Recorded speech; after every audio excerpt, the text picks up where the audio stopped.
Bonjour à tous, bienvenue pour ce nouveau live de l'ESTC Caen. Comme tous les jours, il est 17 heures, on se retrouve, donc moi c'est Julien, pour partager différentes informations sur l'ESTC Caen, les admissions, la vie étudiante, comment se passe la vie à Caen, les cours, les stages.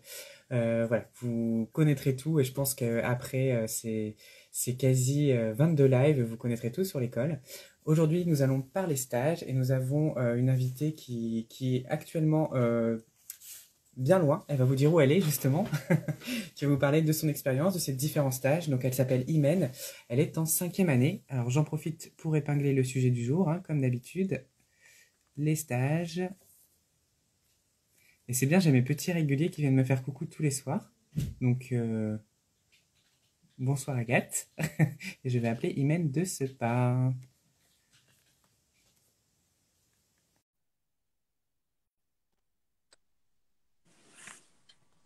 Bonsoir Imen, enfin bonsoir ici, mais j'imagine que Bonjour. chez vous c'est plutôt bonjour. Oui, J'ai oui, j'ai teasé 8 un heures du peu. matin là. Quelle heure il est? 8 heures du matin. 8 heures du matin. Donc voilà, en plus, donc je fais des lives et en plus, je martyrise nos élèves à les faire se lever tôt pendant leur stage. Alors, j'essaye désespérément d'épingler mon sujet. Bon, c'est pas grave. Aujourd'hui, Imen, je vous ai convié pour parler des stages. Learning by doing, comme on dit, apprendre en faisant. C'est un peu le maître mot et une méthode d'apprentissage qui nous est chère. Donc, on va brièvement rappeler votre parcours, où vous en êtes. Donc, vous êtes en cinquième année, l'année fatidique du parcours de l'ESTC Caen, qui correspond à la troisième année du cycle ingénieur. Et donc, actuellement, vous êtes en stage à l'international. Est-ce que tout ça est correct et puisque vous pouvez nous en dire plus? Oui, tout à fait. Donc, j'ai intégré l'école en troisième année du cycle ingénieur, en première année du cycle ingénieur, du coup en Mhm, troisième année. Et donc là, actuellement, j'effectue un stage à l'international, donc dans un bureau d'études américain. Donc là, actuellement, donc, je suis à Seattle, aux États-Unis. Et donc, bah, voilà, j'effectue ce stage pour, du coup, dans le cadre du parcours de l'école qui nous incite à faire un stage international de 3 mois. ok, exactement. Donc, avec une chronologie peut-être un peu différente vous concernant, parce que vous avez intégré, comme vous le disiez, après une classe prépa. Donc, vous effectuez donc à ce moment-là pour finalement, voilà, avoir tout ce qui est requis en termes de stage au sein de votre cursus. Brièvement,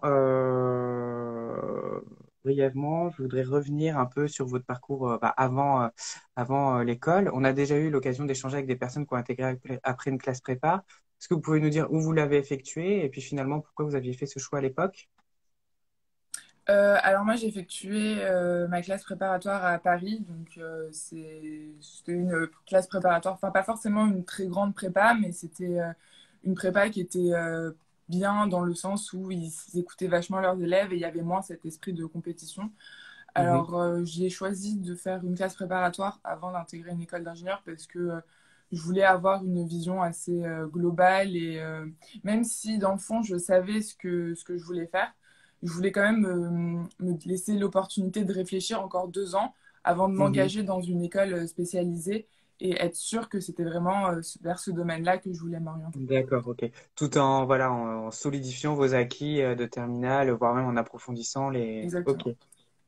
Euh, Question toute bête, mais moi qui me taraude. Pourquoi être parti si loin? Pourquoi voilà avoir traversé mer et océan pour votre séjour à l'international? Alors bah, j'avais une volonté de partir loin parce que je me suis dit enfin, que j'allais bientôt rentrer dans le monde du travail et que j'allais pas forcément avoir l'occasion de partir pendant 3 mois dans un pays et découvrir une nouvelle culture, etc. Mm. Donc du coup, j'avais Alors je vous vraiment cette... confirme, une fois qu'on est dans le monde du travail, c'est plus compliqué. C'est ça. Et donc du coup, j'avais cette envie de partir loin. Alors, j'ai eu un petit peu de chance pour trouver ce stage parce que donc du coup, j'ai été aidée par mon ancienne patronne enfin, donc d'un stage précédent qui Mhm. m'a mis en relation avec des ingénieurs qui travaillent pour un gros groupe américain donc, qui s'appelle Costco Wholesale. Donc, c'est principalement des bâtiments industriels qui construisent. Ok, Et donc, ils m'ont mis en relation. Et puis, de fil en aiguille, bah, voilà, j'ai réussi à décrocher ce stage. super. Voilà. Oui, mais Mais j'imagine que après, sur c'était... le CV, c'est une super expérience. Bah, à la fois, voilà, le changement culturel, des méthodes potentiellement différentes, et puis bah, une expérience, on va dire, de découverte de pays qui est probablement unique, enfin, pour beaucoup. Ça me fait penser à une question. Donc, vous, quelle spécialité, à la fois spécialité et choix métier, vous avez fait jusque-là Alors, du coup, en quatrième année, on choisit une option entre bâtiment et travaux publics. Moi, j'ai choisi bâtiment parce que ça a toujours été Bâtiment, ok. la voie qui m'avait le plus intéressée. Et Mhm, donc après, en cinquième année, on doit choisir au sein de nos options, bah, on doit choisir une option métier qui va plutôt mhm, correspondre à le métier vers lequel on va s'orienter. Donc là, j'ai choisi oui, entrepreneuriat et innovation. d'accord. Et après, donc une spécialisation un peu plus précise de notre secteur. Donc j'ai choisi bâtiment durable et intelligent, qui était Ok. du coup une nouvelle option cette Exactement, année-là. tout à fait. C'est bien parce que vous faites la promo de cette nouvelle spécialité, c'est super. Je reviens un peu sur la partie CPGE, puisque c'est finalement des parcours un peu peut-être enfin moins fréquents, un peu plus atypiques. Est-ce que vous pouvez me dire comment ça s'est passé pour vous, notamment en termes d'intégration en première année du cycle ingénieur finalement? Du coup, en fait, quand on arrive à l'école au mois de septembre, les élèves des autres promotions ne sont pas présents parce qu'ils sont en train de finir leur stage, passer leur soutenance. Et les élèves de notre promotion qui ont fait la prépa intégrée sont dans la même situation où ils rentrent de leur stage international et donc du coup ne sont pas encore présents. Donc en fait, au mois de septembre, on est séparés. Donc il y a une période d'harmonisation entre les étudiants qui sont issus de prépa, les étudiants qui sont issus de filières techniques, DUT ou BTS. Et donc là, en fait, ça va être, nous, on va plutôt avoir des cours un peu plus techniques comme de la résistance des matériaux, des choses comme ça qui vont en fait, du coup, compenser on va dire, c'est des lacunes, sachant qu'on les a pas encore Mhm. vues, que du coup, les autres filières, par exemple les filières techniques, eux, vont avoir des Connaître. cours plus mathématiques ou autres, pour justement, en fait, qu'on ait une promo qui soit assez homogène et qu'on ait à peu près Mhm. le même niveau, parce que forcément, vu qu'on vient de filières complètement différentes, bah, on a chacun des connaissances, enfin, des, euh, Oui, propre à chaque des parcours, quoi. compétences voilà, propres à chaque parcours, Mhm. exactement. Ok, Du coup, super. voilà. Mais après, du coup, le mois de février, enfin, le mois de septembre assez long, entre guillemets, dans le sens où bah, on est tous séparés, on n'a pas forcément la vie de l'école qu'on s'attend quand on sort de prépa, parce que Oui, bah oui, oui, oui. on nous donne souvent ce discours de quand on vous sortez de prépa, vous allez arriver à l'école et tout va bien, enfin, vous allez beaucoup sortir, il va y avoir la période d'intégration, mais en fait, le STC quand elle arrive au mois d'octobre. Et donc, du coup, bah, après, à partir de ce moment-là, on est tous réunis et Tous on ensemble, oui, voit voilà, le vraiment vrai la esprit cohésion, la vie de promo, ouais, l'école, et d'accord. c'est ça. Oui, oui. Et donc vous êtes prêts et finalement voilà vous êtes des candidats aussi des étudiants aussi aussi compétents que bah, ceux qui ont fait la prépa intégrée, que Ah oui, ceux tout qui ont à une fait. filière technique, parce que vous avez eu cette période d'harmonisation qui a permis pour certains de solidifier les aspects plus académiques et pour d'autres les aspects techniques. Donc au final voilà on a une promo qui est cohérente. Ok, ok, ok, parfait. Maintenant, bah, on est quand même là pour parler des stages. Donc, pour rappel, on est à 16 mois de stage, échelonné sur tout le cursus. On impose, et c'est peut-être en tout cas contraignant pour certains, de mixer à la fois les domaines d'activité, mais aussi les types de structures. Des grosses entreprises et des petites, bâtiments, TP, etc. Et aussi, bah, on va faire de la conduite de travaux, on va faire du bureau d'études. On va aussi sur le terrain en tant que voilà que ce qu'ouvrier Mhm. classique, j'ai envie de dire. Donc ça, c'est une règle, on l'impose. Comment ça s'est passé pour vous et est-ce que vous pouvez nous dire si ça a été contraignant ou si ça vous a apporté des choses au final? Alors, au début, j'ai trouvé ça contraignant parce que quand on est dans une recherche de stage ou alors ou même quand on intègre une école, on a forcément une première idée de ce qu'on veut faire et du domaine dans Mhm, lequel on veut travailler. Et donc forcément, quand on arrive et qu'on nous dit, bah, vous allez devoir alterner à la fois des stages dans le bâtiment, dans les travaux publics ou le génie civil, bah, mhm, alors que par exemple, je prends mon cas où je voulais faire absolument du bâtiment, bah, je me suis dit, pourquoi vouloir m'emmener dans une filière qui ne m'intéresse pas spécialement, Forcément, ouais. mais alors que bah, je sais ce que je veux faire. Mais finalement, quand on prend un peu de recul, on se rend compte que c'est quand même très intéressant d'aller voir ce qui se passe dans les autres domaines et ça nous permet en fait de forger enfin, de former notre projet professionnel. Parce que Mhm. donc à la fois, on va voir, comme vous l'avez dit, donc différents métiers, donc ce qui va nous permettre de déterminer ce qui nous correspond plus ou moins, Oui, mais aussi de voir différents aspects et découvrir des secteurs auxquels on n'avait pas forcément pensé. exactement. Donc, Oui, oui. moi, je sais que j'avais beaucoup, enfin j'étais beaucoup restée sur les bâtiments, gros œuvres, béton. Et je savais pas si je voulais faire du chantier ou pas. Enfin, c'était quelque chose, je m'étais pas encore prononcée là-dessus. Et au final, au fur et à mesure de mes expériences, j'ai découvert bah, les structures métalliques. Et là, par exemple, je suis encore en stage, enfin, j'ai déjà fait un stage en structure métallique. Et le stage que je fais actuellement, bah, du coup, là, vu que c'était le stage international et qu'on est un peu plus libre, j'ai refait de la structure métallique parce que je voulais approfondir ces compétences-là. Et donc, en fait, ça permet de choisir aussi ce qu'on ce qu'on souhaite faire, voir si jamais, bah, du coup, comme je vous disais, former notre projet professionnel en s'appuyant sur des réelles expériences et savoir vraiment Mm. si le domaine nous correspond ou pas. Oui, parce que finalement, des fois, on arrive de l'extérieur avec des idées un peu préconçues sur sur le métier qu'on envisage, sans forcément, on a un peu des œillères, on se dit c'est ça à tout prix. Et puis, le gros plus, bah, c'est qu'on a une vision 360 du métier parce qu'on va connaître tous les métiers et puis tous les métiers aussi à différents stades de la chaîne de production d'un ouvrage finalement. Et puis je pense que, enfin, c'est même une évidence en termes d'employabilité plus tard, si voilà le bâtiment ça vous intéresse plus, et ben finalement vous pouvez repartir vers la TP, vous pouvez passer du bureau d'études à la conduite de travaux parce que finalement vous aurez au moins touché à tout durant votre cursus. Et ça, je pense que c'est un réel plus sur un CV, enfin, clairement. Oui, oui, tout à fait. Euh, Enfin, ça va nous permettre de pouvoir jongler entre les différentes filières et de se réorienter plus tard dans hmm, une carrière sans problème. bah, c'est riche, ouais, tout à fait. Donc, on va reprendre la chronologie des stages. Alors, en prenant en compte aussi votre parcours un peu, on va dire, atypique, enfin, pas forcément, mais en tout cas, pas classique dans le sens où, voilà, les temps de stage sont pas les mêmes. Donc, première année du cycle, enfin, premier stage, en tout cas, à effectuer, c'est le stage ouvrier. Est-ce que vous avez pu le réaliser finalement? Parce que, pour rappel, Oui. ce stage, il se fait en fin de toute première année de cycle préparatoire. Mhm. Bah, du coup, pour les personnes qui intègrent en première année du cycle ingénieur, mais qui sont issues d'une classe préparatoire, on réalise notre stage ouvrier juste après la période d'harmonisation, en fait. Du coup, D'accord, on ok. a vu tout ce qui était technique et ensuite on va aller sur le terrain pour bah, du coup mettre un peu en application bah, ces nouvelles connaissances qu'on a acquises. Donc D'accord. moi j'ai fait ça, j'ai fait ce stage en gros œuvre bâtiment. Donc c'était un chantier de logement en région parisienne.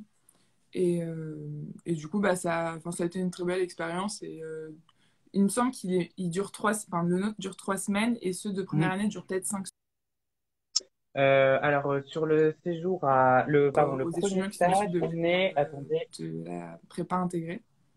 Mais oui, ça nous c'est ça. permet de voir à peu près les mêmes choses et de se rendre compte de la difficulté du métier.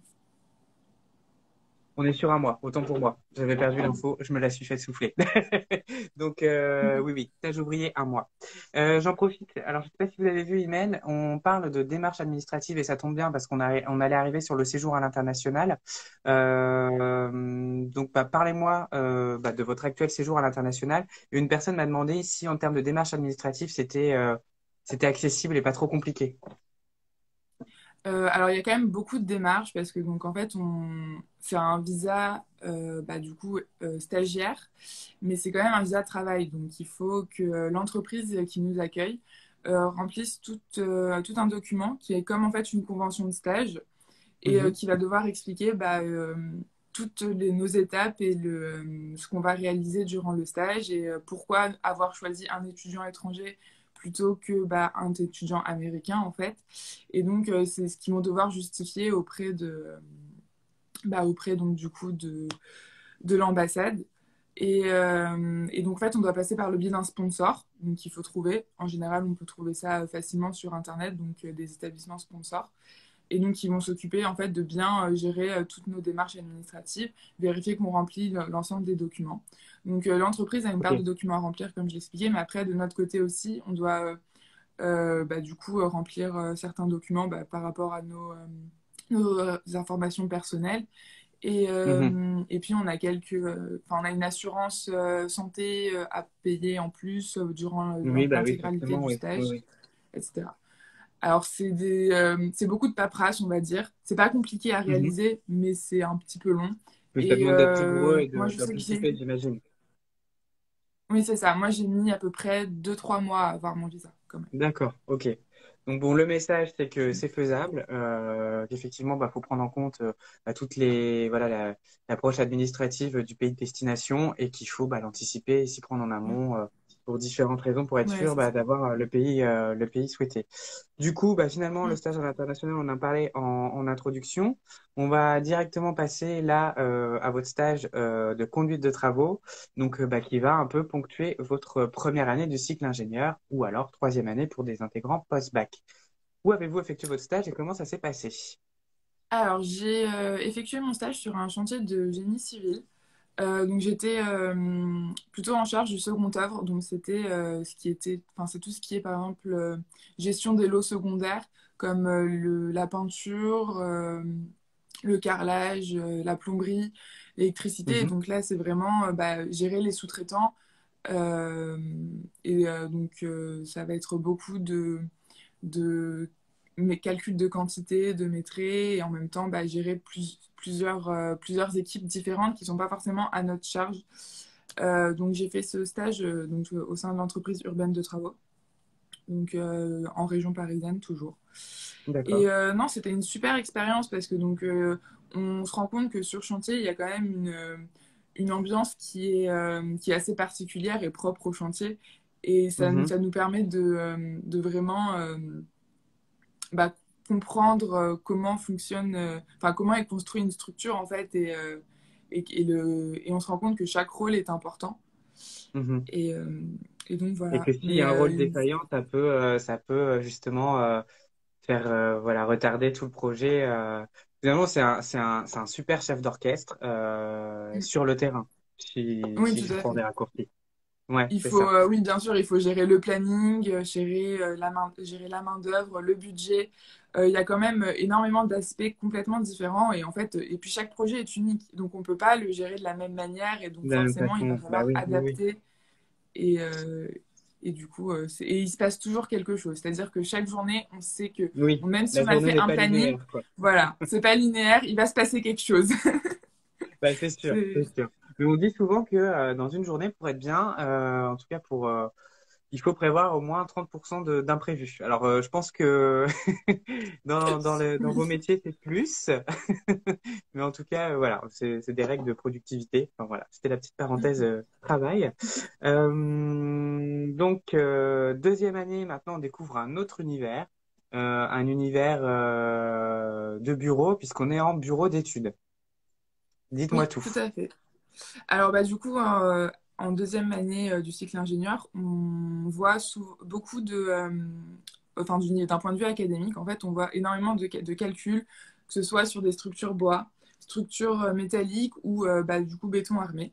Et donc, le but de ce stage, c'est d'appliquer toutes les compétences qu'on a acquises durant l'année.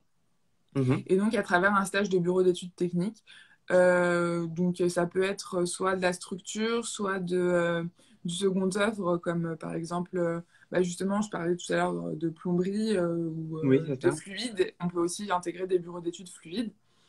Et moi, pour ma part, j'ai intégré un bureau d'études structure. Il était spécialisé en béton, structure métallique et façade. Donc, pour ma part, j'ai beaucoup travaillé sur un projet de réhabilitation.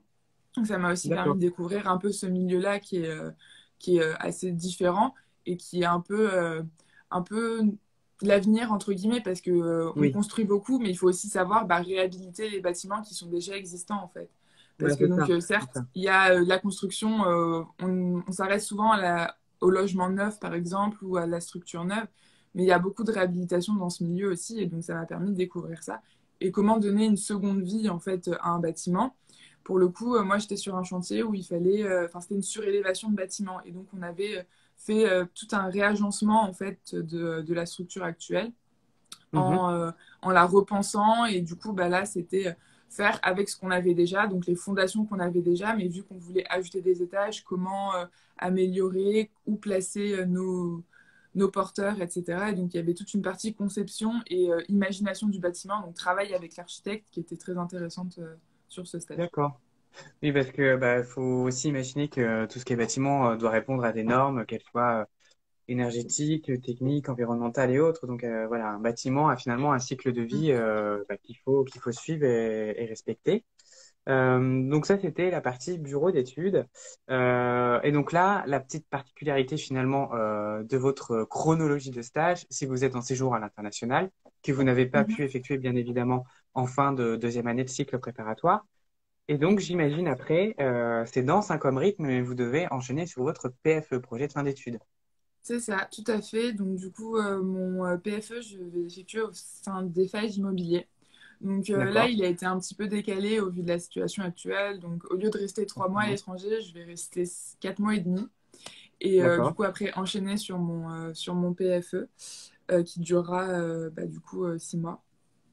Donc le PFE, bah, c'est un peu le stage le plus déterminant et qui est en fait un peu la conclusion et l'aboutissement de l'ensemble des stages parce que Mhm. enfin, l'ensemble des stages nous ont un peu permis de construire notre projet professionnel comme je le disais. Donc en regardant ce qui nous convenait, ce qui nous convenait pas. Et le PFE, c'est le stage qui va nous dire, enfin, c'est le stage qui va nous permettre en fait de travailler dans le milieu qu'on a le plus apprécié, le Mhm. secteur, que ce soit métier ou domaine en fait, qui nous a le Mhm. plus intéressé et là où on se projette en fait. Et la Oui, plupart des étudiants la plupart des étudiants intègrent l'entreprise oui, c'est dans votre laquelle premier ils ont poste, fait quoi. leur Ouais, PFE. C'est d'accord. s'ils l'ont bien choisi et que ça leur a bien convenu, la plupart des étudiants intègrent l'entreprise à la fin de ce stage. Donc, quand on parle de projet d'études, j'imagine que vous avez peut-être une problématique, un mémoire ou un rendu particulier, une réponse à apporter à une question pendant ce PFE. Est-ce que c'est le cas pour vous? Oui, donc pour le coup, on a une vraie problématique d'ingénierie à laquelle il faut répondre. Donc, parce que comme je le disais, donc c'est un peu le, le- c'est le rapport final de toutes ces années d'études, on va dire, C'est et ça. qu'il faut qu'on prouve on est capable d'être un ingénieur compétent. Et donc, nos sujets, il faut qu'ils soient en lien avec nos options métiers D'accord. et secteurs qu'on a choisis en dernière année. Donc, Mhm. moi, pour le coup, je vais avoir un sujet qui est plutôt axé BIM et SIM. Donc, c'est une optimisation d'un processus BIM. SIM, c'est pas très connu, mais en fait, du coup, c'est l'intégration de plusieurs maquettes BIM pour en fait D'accord. avoir une maquette à l'échelle d'un quartier, par exemple, voire d'une ville. Ça dépend à quelle échelle on met Ok, le SIM. d'accord. Mais donc, du coup, c'est vraiment pouvoir faire de réels prototypes d'aménagement de quartier En allant et de... embriquer, je sais pas, une maison de tel quartier, un parc ou tout ça, et finalement, en empilant, on a ce Ouais. processus, c'est ça? C'est ça. On va Ok. assembler l'ensemble des maquettes BIM qui ont déjà été réalisées pour faire ça. Et donc, forcément, vu que c'est quelque chose de nouveau, il y a encore beaucoup de choses à améliorer. Et donc, bah, mon Hmm. sujet, c'est de trouver un process qui soit fiable et optimal pour justement servir à l'entreprise.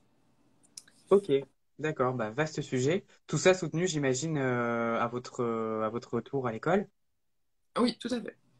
D'accord. C'est Bon, ça. eh ben, on croise les doigts en espérant que ça se passe bien.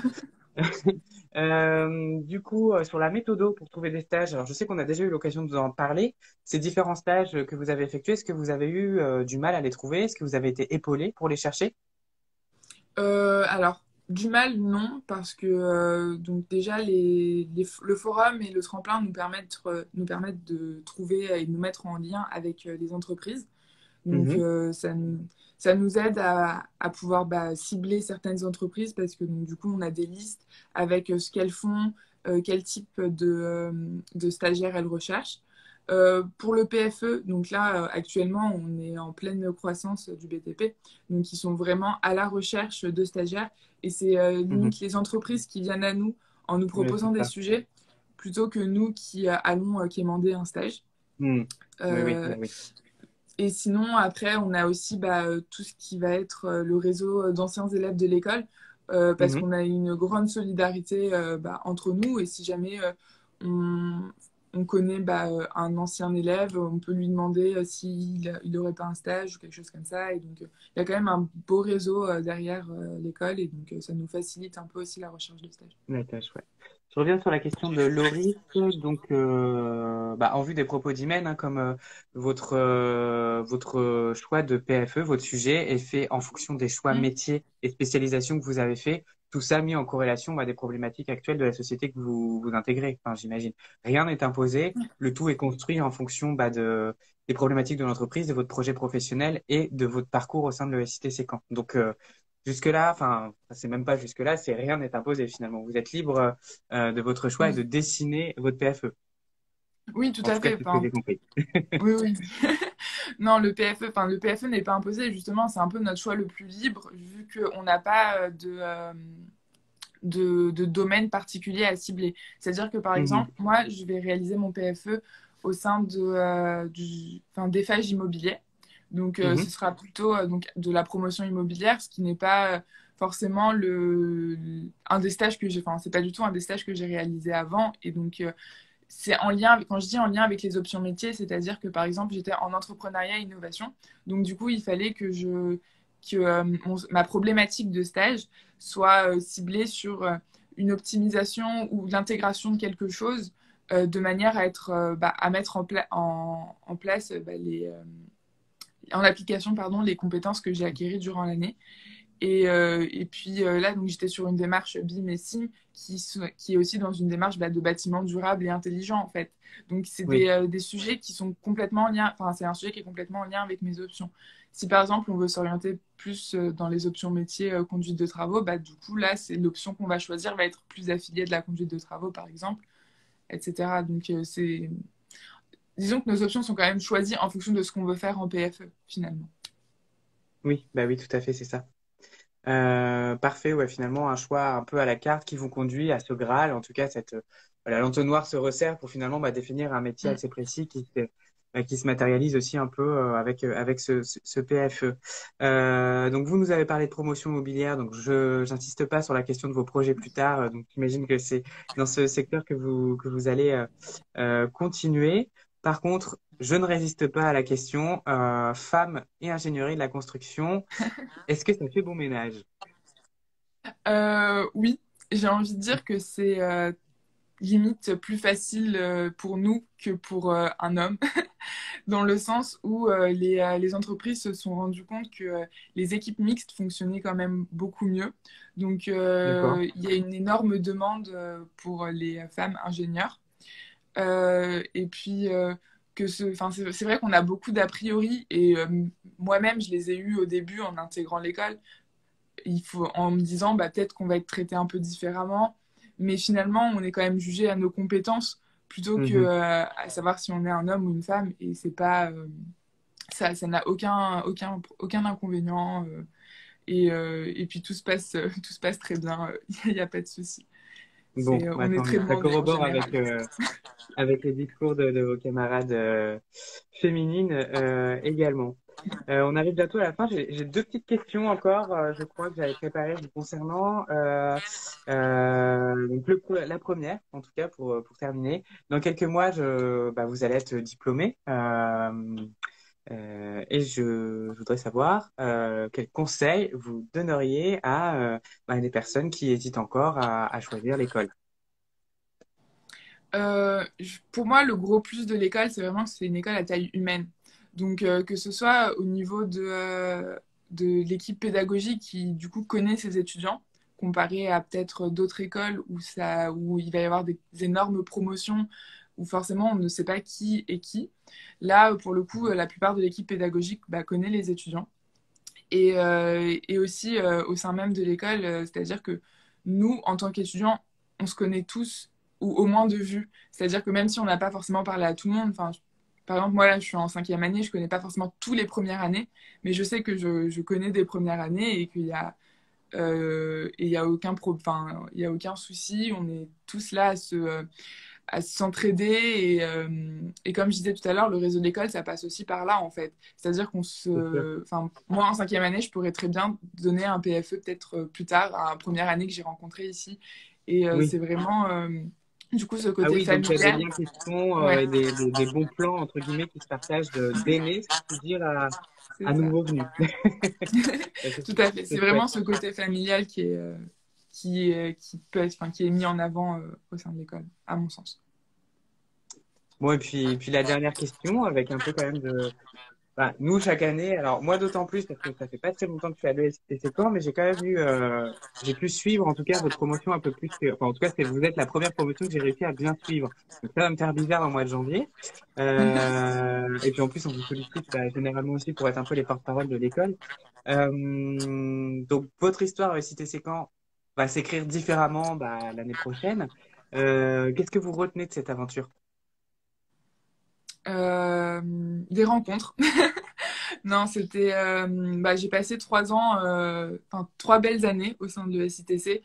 Notre promotion est quand même très soudée et c'est pas fort. Enfin, c'est vraiment une, euh, une ambiance générale qui était, que ce soit bah, du coup avec notre promotion que les autres promotions.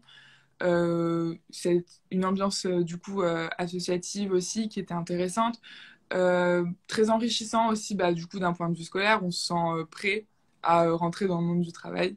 Et puis compétent aussi parce que forcément on est bah, du coup à l'issue de ces 3 années, quand on prend du recul, on se rend compte qu'on a quand même bah, appris beaucoup de choses et quand on arrive en stage, Hmm. bah, là que ce soit moi en stage international où j'applique quand même bah, énormément de choses que j'ai appris ou bah, ceux qui ont déjà commencé leur PFE, on se rend compte que finalement, on a quand même appris beaucoup de choses et qu'on est capable aujourd'hui de, bah, Ouais, que ce soit vous diriger êtes un armé pour chantier. arriver sur le monde du travail, quoi. C'est ça. C'est ça. On se sent Eh ben prêt. super, c'est parfait. Bah, Imen, on vous souhaite en tout cas bon courage pour la suite. Alors si brièvement, peut-être que vous pouvez me dire à courte échéance, là, quel est le calendrier pour vous jusqu'à l'obtention du diplôme? Alors là, ce qui va se passer, c'est que du coup, je vais finir mon stage international, donc mi-juillet, au vu de la situation actuelle. Mhm. Et donc, je vais commencer mon PFE début août, D'accord, parce que donc du coup, il y a une histoire de quarantaine à cause de la pandémie. d'accord, Euh, Et du coup, bah, jusqu'à le jury final est fin novembre cette d'accord. année. Et donc, bah, du coup, genre, je suis en stage jusqu'à bah, fin novembre de manière à pouvoir après passer ma soutenance bah, de projet de fin d'études. Et, euh, et la remise de diplôme est en janvier. C'est Donc ça, oui. voilà, Donc ça va être on une aura fin notre... d'année musclée. C'est ça. C'est-à-dire qu'une fois qu'on a passé notre soutenance, en général, si elle se passe bien, on a un petit certificat comme quoi on va être diplômé bientôt. Et puis la remise de diplôme se passe en janvier. Et voilà. Eh ben ouais, on croise les doigts pour pouvoir organiser cette remise de diplôme. Voilà pour ce live de ce soir. Merci beaucoup, Imen. Donc du coup, moi, ma journée se termine, mais la vôtre commence. Ouais, je vais aller travailler là maintenant. Parfait. Bah, bon courage pour cette nouvelle journée. Moi, je vous donne rendez-vous demain pour un live un peu spécial, puisqu'on va faire une visite de l'école. Un peu vide, effectivement, mais qui va vous permettre de bien découvrir les locaux. D'ici là, bah, je vous souhaite une bonne soirée ou bonne journée pour ceux qui nous écoutent de plus loin. Et puis, bah, prenez soin de vous. Merci beaucoup, Merci, Emeline. au revoir, à bientôt.